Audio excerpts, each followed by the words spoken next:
할렐루야. 우리는 행복하길 원합니다. 우리 가운데 행복이 싫은 사람 있어요? 한 분도 없죠. 다 행복하기를 간절히 소원합니다. 우리 부부도 행복했으면 좋겠고 우리 자녀들도 행복했으면 좋겠습니다. 저는 우리 대한교회가 행복한 교회가 되기를 간절히 소원합니다. 우리 영화부 친구들도 교회 오면 행복하고요. 우리 유년부 친구들도 행복하고 우리 초등부 친구들도 행복하고 우리 청년들도 교회만 오면 행복했으면 좋겠습니다. 우리 영화부터 원로 목사님 이르기까지 모든 성도가 다 행복했으면 좋겠어요. 무지무지하게 행복했으면 좋겠습니다. 우리 하나님, 우리가 행복하길 원합니다. 우리가 행복한 존재로서 행복한 삶을 살기를 원하십니다. 그런데 여러분, 행복하십니까? 행복을 그렇게 원하는데 진정 행복하십니까? 행복에는 진짜 행복이 있고 가짜 행복이 있어요. 구별해야 돼요. 평안이 있고 편안이 있습니다. 무엇이 진짜고 무엇이 가짜죠? 둘 다 비슷해 보이는데 평안이 진짜 행복이고 편안은 가짜입니다. 그렇다고 편안이 꼭 나쁜 것은 아닙니다. 하지만 편안함이 우리를 행복하게 하는 것은 아닙니다. 돈이 없어서 불편하고 가난해도 얼마든지 행복할 수 있지 않습니까? 또 기쁨이 있고 재미가 있어요. 뭐가 진짜고 뭐가 가짜죠? 둘 다 비슷해 보이는데 기쁨이 진짜 행복이고 재미는 가짜입니다. 우리는 짝퉁에 속지 말아야 됩니다. 시편 16편 2절에 다윗은 주밖에는 나의 복이 없나이다 하고 고백합니다. 진짜 복, 진짜 행복은 주 안에만 있는 줄 믿습니다. 그런데 사탄은 근데 자꾸 속여요. 주밖에도 복이 있다는 거예요. 하지만 기억하세요. 주밖에 있는 복은 짝퉁복입니다. 가짜입니다. 세상의 돈은 편안함을 주지만 가짜 행복입니다. 돈으로 편안함은 살 수 있지만 평안함은 줄 수 없습니다. 주 안에서만 참된 평안이 있는 줄로 믿습니다. 세상은 참 재밌지요. 시간 가는 줄 몰라요. 쾌락을 줘요. 자꾸 빠져들게 해요. 하지만 채워도 만족이 없습니다. 허전해요. 행복이 없습니다. 왜요? 가짜니까 그래요. 가짜니까. 주밖에 있는 재미는 짝퉁이기 때문입니다. 우리 성도들이 가짜 행복에 속아서는 안 됩니다. 진짜 행복은 주 안에 있습니다. 참된 행복은 주 안에 있는 줄로 믿습니다. 그런데 우리가 주 안에서 예수 믿는다고 정말 행복한가? 그렇지 않은 것 같아요. 예수를 열심히 믿는데도 쓴멀 인생, 꼬인 인생이 있어요. 열심히 기도하는데 원망불평에 아주 못된 그런 분도 보여요. 여러분, 이렇게 주 안에서 예배한다고 모두 행복합니까? 그렇지 않아요. 진짜 행복, 참된 행복은 주 안에 있다고 저절로 행복해지는 것이 아닌 것 같아요. 주 안에 있는 행복이 나에게 흘러와야 되고 우리 가운데로 흘러와야 될 줄 믿습니다. 그래야 쓴물 인생이 아니라 단물 나는 인생으로 행복할 수 있습니다. 그래야 꼬인 인생이 아니라 풀리는 인생으로 행복할 수 있습니다. 그렇기 위해서는 관계가 중요해요. 바른 관계를 설정해야 됩니다. 왜냐하면 행복은 관계에서 오기 때문입니다. 여러분, 돈이 중요한 것 같지만 그렇지 않아요. 관계가 중요해요. 명예가 중요한 것 같고 권력이 중요한 것 같지만 관계가 중요합니다. 모든 것이 관계 속에서 옵니다. 예수 믿는 우리가 주 안에 행복하려면 세 가지 관계를 잘 가져야 되는데, 첫째는 나 자신과의 관계예요. 나 자신과의 관계. 둘째는 이웃과의 관계예요. 셋째는 하나님과의 관계예요. 위로 하나님과의 바른 관계를 설정하고 옆으로 이웃들과 좋은 관계를 갖고 안으로 나 자신과의 바른 관계, 건강 관계를 설정할 때에 우리 주 예수 그리스도의 참된 행복이 마르지 않고 끊임없이 우리 가운데 흘러오게 될 줄로 믿습니다. 그래야 행복하게 되는 거예요. 오늘 말씀 보면 우리에게 행복이 오는 길로서 세 가지의 관계를 사도 바울은 이렇게 설정하라고 우리에게 설교합니다. 4절, 빌립보서 4장 4절 말씀 봅니다. 주 안에서 항상 기뻐하라. 내가 다시 말하노니 기뻐하라. 기뻐하라는 것은 나 자신과의 관계에서 기뻐하라는 거예요. 여러분, 행복하게 원합니까? 기뻐하시 바랍니다. 5절 말씀 읽습니다. 너희 관용을 모든 사람에게 알게 하라. 주께서 가까우시니라. 누구와의 관계예요? 이웃과의 좋은 관계를 가지라는 거예요. 여러분, 사람들에게 너무 째째하게 굴지 마세요. 쪼잔하게 인색하게 살지 말고 넉넉하게 관용을 베풀고 사랑을 베풀며 사시기를 축원합니다. 6절 읽습니다. 6절. 아무것도 염려하지 말고 다만 모든 일에 기도와 간구로 너희 구할 것을 감사함으로 하나님께 아뢰라. 누구와의 관계예요? 염려 말고 하나님께 기도해라. 하나님과의 관계예요. 여러분, 아무것도 염려하지 말고 오직 모든 일에 기도와 간구로 하나님께 아뢰시길 바랍니다. 이렇게 우리가 행복하려면 세 가지 관계를 구축해야 되는데, 첫째는 나 자신과의 관계에서 항상 기뻐하시 바랍니다. 둘째는 이웃과의 관계에서 관용을 모든 사람에게 알게 하시길 바랍니다. 셋째는 하나님과의 관계에서 아무 염려 말고 모든 일에 기도하는 여러분 되기를 축원합니다. 그 결과 어떻게 되냐? 7절 말씀, 7절 같이 읽습니다. 그리하면이 뭐예요? 나 자신과의 관계에서 항상 기뻐하고, 이웃 관계에서 관용을 모든 사람에게 알게 하고, 하나님과의 관계에서 기도에 힘쓰면, 그리하면 모든 지각에 뛰어난 하나님의 평강이, 세상의 편안함이 아니라, 세상의 재미가 아니라 정말 하나님 주신 그 평강이, 하나님 주신 그 기쁨이, 참된 행복이, 진짜 행복이 너희 마음과 생각을, 우리 마음과 생각을 지켜줄 줄 믿습니다. 그래야 행복하게 되는 것입니다. 설교 끝났습니다. 다 전했어요. 여러분, 이렇게 행복이 오는 길을 펼쳐서 하나씩 간단히 살펴봅니다. 첫째, 우리가 행복하려면 나 자신과의 관계에서, 따라합니다. 항상 기뻐하자. 항상 기뻐하자. 4절 말씀 같이 읽어요. 주 안에서 항상 기뻐하라. 내가 다시 말하노니 기뻐하라. 아멘입니까? 저는 식사 때마다 비타민을 챙겨 먹습니다. 왜 그럴까요? 내 몸이 소중하기 때문에 그래요. 그런데 내 영혼의 비타민은 기쁨입니다. 나 자신을 위해서 기쁨의 비타민, 기쁨의 영양제를 챙겨 먹어줘야 돼요. 그래야 행복해요. 행복해서 웃는 것이 아니라 웃어야 행복하다는 말 아시죠? 맞아요. 행복해서 웃기로 하면 웃을 일 별로 없어요. 하지만 웃어요. 기뻐하세요. 그러면 행복이 찾아옵니다. 그래도 어떻게 항상 기뻐할 수 있느냐? 그건 의문입니다. 좋은 일이 있을 때는 기쁘고 즐겁죠. 하지만 속상한 일도 있잖아요. 짜증나는 일도 있잖아요. 화가 날 때도 있잖아요. 근데 어떻게 항상 기뻐할 수 있을까요? 여러분, 우리가 항상 기뻐하기 위해서는 기쁨을 찾아야 돼요.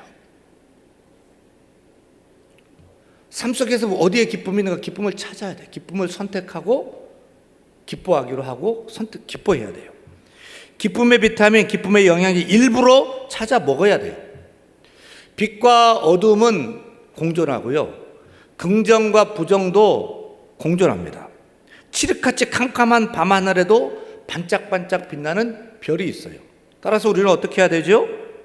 어둡다고 낙심할 것이 아니라 눈을 들어서 캄캄한 가운데 빛나고 있는 별을 찾아서 별을 보고 소망을 갖고 기뻐해야 될 줄 믿습니다. 다 부정적으로 말하고 안 된다고 말하지만 저 멀리서 오는 손바닥만한 먹구름을 통해서도 긍정의 믿음 가지고 잘 될 것을 믿고 기뻐해야 될 줄 믿습니다. 절망 속에서 희망을 보고 기뻐해야 되는 것입니다. 왜 그렇죠? 따라합니다. 내가 지금 어디 있든지, 내가 무슨 일을 하든지, 내게 어떤 일이 생기든지 그것은 하나님이 내게 주신 최선임을 믿기 때문입니다. 동의하십니까? 지금 내가 처한 상황이 어디든지, 무슨 일을 하든지, 어디에 있든지, 어떤 상황이 있든지 간에 하나님이 내게 좋은 것을 주셨다라고 믿고 기뻐하는 여러분 되기를 축원합니다. 그래 행복해요. 우리가 빌립보서를 읽고 있는데 이 빌립보서 핵심 주제가 뭐죠? 따라합니다. 기쁨. 빌립보서는 기쁨의 복음이에요. 기쁨의 책이에요. 희락의 책이에요. 그러면 모든 일이 형통하고 잘되고 형통해서 행복해서 기뻐하는 것입니까? 그렇지 않습니다. 왜 빌립보 교회가 어떻게 세워졌을까요? 빌립보서는 어떻게 쓰여졌을까요? 빌립보 교회는 사도 바울이 2차 전도 여행 때 어느 날 환상을 봅니다. 유럽으로 건너와서 복음을 전해달라고 하는 한 사람의 절규를 꿈에서 사도 바울이 봅니다. 그래서 원래 아시아에서 전도하려던 계획을 바꾸어서 배를 타고 유럽의 첫 관문인 빌립보로 넘어갑니다.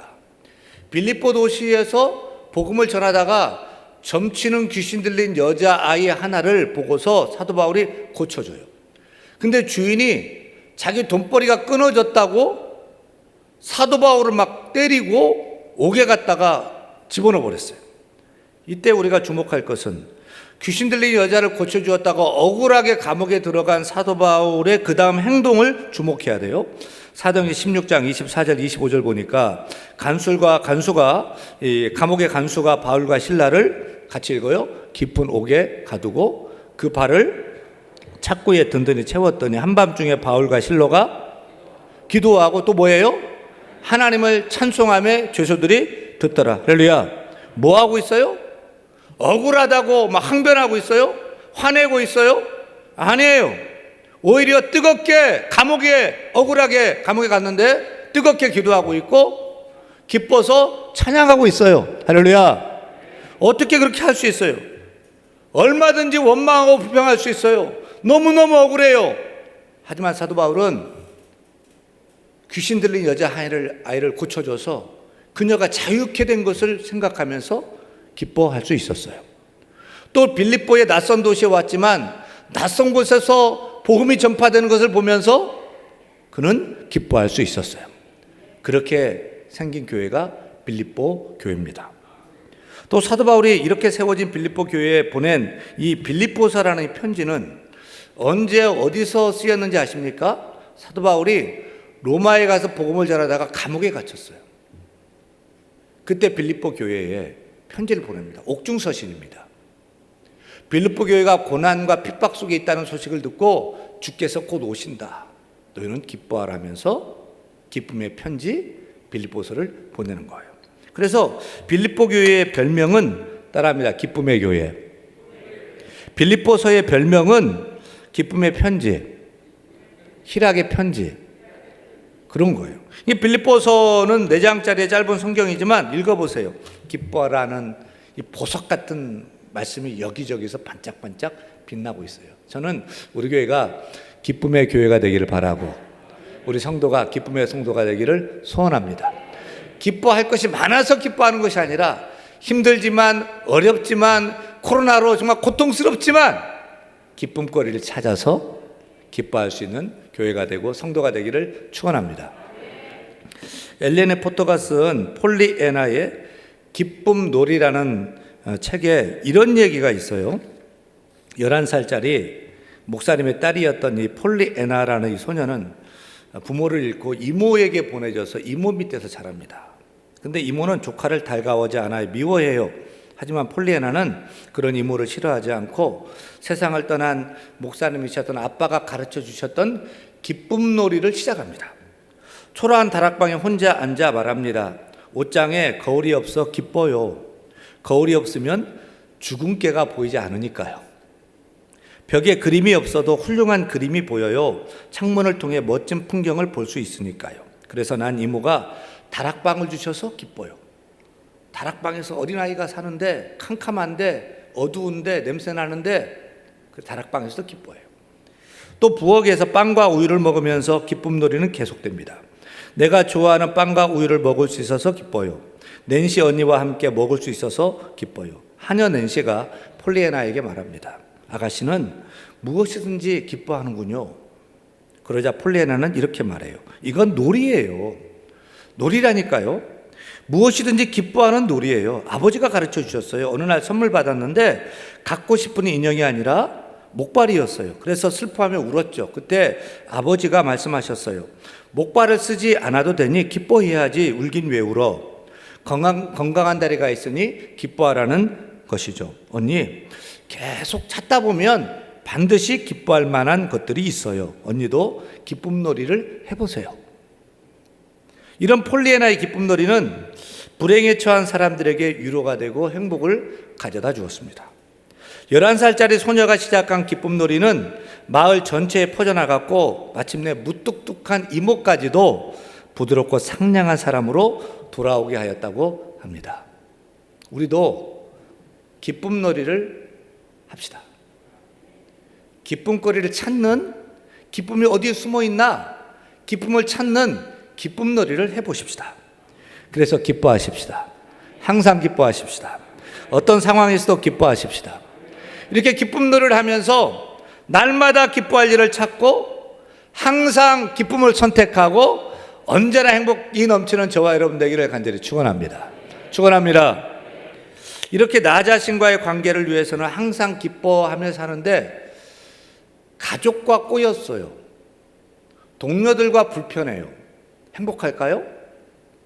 외딴 섬의 인생은 외롭습니다. 행복할 수 없습니다. 따라서 행복하려면 둘째, 이웃과 좋은 관계를 가져야 됩니다. 이웃과의 원만한 관계를 맺고 살 때 행복합니다. 5절 말씀 같이 읽습니다. 너희 관용을 모든 사람에게 알게 하라. 주께서 가까우시니라. 이웃과의 좋은 관계, 원만한 관계를 가지라는 말씀이에요. 어제 우리 교회 청년이 결혼을 했습니다. 제가 주례를 했습니다. 근데 이 신랑이 입장하고 신부가 입장할 때 신랑이 신부를 데려오는 장인어른 앞에서 큰 절을 하고 그리고 신부를 맞이하는 거예요. 저는 결혼할 때 장인어른한테 그렇게 안 했는데 이 친구가 그렇게 하는 거 보면서 제가 생각이 많아졌어요. 여러분, 얼마나 좋고 얼마나 감사하면 장인어른한테 큰 절을 하고서 신부를 맞고 결혼을 하겠습니까? 제가 볼 때 그 부분은 정말 행복하게 잘 살 것으로 확신합니다. 혼자는 행복할 수 없어요. 짝이 있어야 행복합니다. 또 여러 사람과 더불어 함께할 때 행복합니다. 동의하십니까? 동의하십니까? 그런데 우리는 어떤 사람에게는 후한데 어떤 사람에게는 야박해요. 나한테 잘해주는 사람은 내가 좋아하는데 내 성격상 싫은 것은 싫은 거예요. 그런 사람은 좋은 관계를 갖기 어려워요. 행복하기 어려워요. 그래서 사도 바울은 행복하기 원한다면 너희 관용을 모든 사람에게, 잘해주는 사람뿐만 아니라 심지어 미운 사람, 싫은 사람에게도 관용을 모든 사람에게 알게 하라고 말하고 있어요. 그래야 좋은 관계로 기쁘고 행복하게 살 수 있는 것입니다. 아시스의 성 프란체스코는 이 땅에서 우리 주 예수 그리스도를 가장 많이 닮은 인물로 그렇게 알려져 있습니다. 성 프란체스코와 그의 제자들의 산속에서 기도하며 살고 있었습니다. 어느 날 한 제자만이 혼자 남아 집을 지키고 있는데 악명 높은 산적 셋이 찾아왔어요. 왜 왔어요? 산적이 도둑질하러 왔죠. 근데 이 제자가 용기를 가지고 큰 소리로 호통을 쳐요. 이보시오, 남들은 땀 흘려 일하는데 당신들은 남의 것 훔쳐 먹으려는 것입니까? 꺼지시오. 그때 그 도적들이 마음에 찔렸는지 그냥 돌아갔어요. 얼마 후 선생님이 돌아오시자 제자는 자랑스러운 듯이 있었던 일을 말합니다. 그러자 성 프란체스코가 못마땅한 투로 이렇게 얘기해요. 자네가 실수한 것 같아. 지금 그 도적들에게 가서 이 빵과 이 포도즙을 전해주고 와.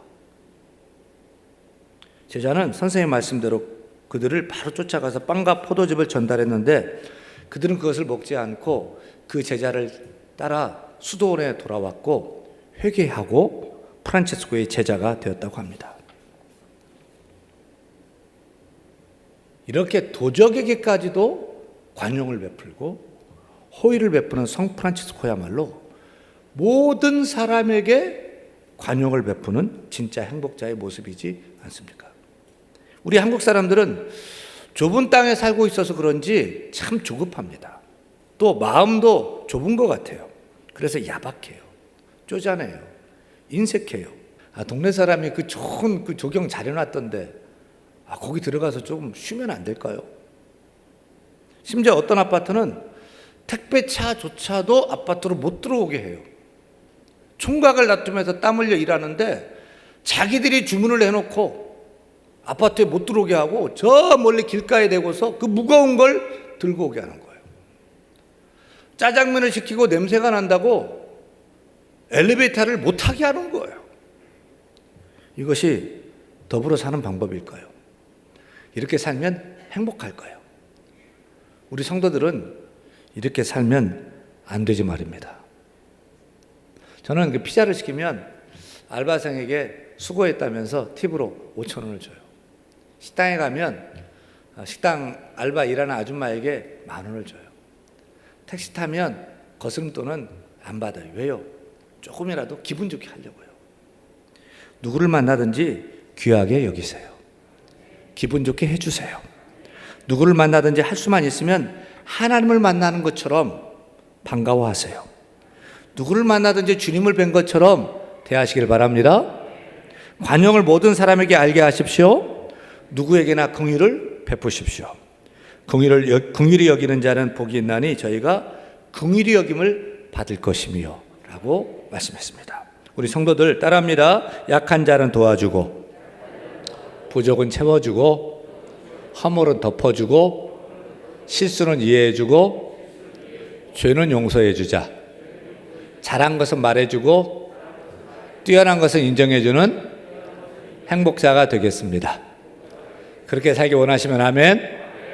마지막으로 셋째, 행복하려면 염려 대신에 따라하면서 하나님께 기도하자. 우리가 나 자신과 관계에 항상 기뻐하고요, 또 이웃에게 늘 선대하는데 인생은 사람 힘으로 살 수 없어요. 하나님이 도와주셔야 돼요. 하나님이 함께 해주셔야 돼요. 하나님이 축복해 주셔야 돼요. 그래야 행복할 수 있어요. 따라서 우리는 하나님과의 좋은 관계를 맺어야 할 줄로 믿습니다. 하나님과 좋은 관계를 맺는 방법은 기도입니다. 간구입니다. 하나님께 아뢰는 것입니다. 6절 말씀 읽습니다. 아무것도 염려하지 말고 다만 모든 일에 기도와 간구로 너희 구할 것을 감사함으로 하나님께 아뢰라. 말씀대로 염려하지 말고 하나님께 기도하시기 바랍니다. 어떤 일을 낙심하지 말고 하나님께 간구하시기 바랍니다. 다 하나님께 아뢰시기를 바랍니다. 너희 염려를 다 주께 맡기라. 너희 염려를 다 주께 맡기라. 그가 너희를 돌보심이라. 하나님께 다 맡기세요. 그런데 기도에도 요령이 있어요. 먼저 감사하며 기도해 보세요. 감사하며 간구해 보세요. 감사하며 기도하면 기도가 더 풍성해집니다. 기도가 더 은혜스러워집니다. 하나님이 좋아하십니다. 하나님이 기뻐하십니다. 응답도 빨리 오게 되어서 잃었던 기쁨과 또 감격으로 충만해져 행복이 물밀듯 찾아오게 될 줄로 믿습니다. 사랑하는 여러분, 행복하게 원하십니까? 모두가 다 행복하기를 바랍니다. 행복에는 진짜 행복이 있고 가짜 행복도 있어요. 짝퉁에 속으면 안 돼요. 어떻게 분별할 수 있어요? 간단합니다. 주 안에 있으면 진짜고 주 밖에 있으면 가짜입니다. 따라서 우리 성도들은 첫째, 주 안에서 항상 기뻐하시기 바랍니다. 기쁨의 비타민을 일부러 찾아 먹어야 돼요. 그래야 건강하고 행복할 수 있어요.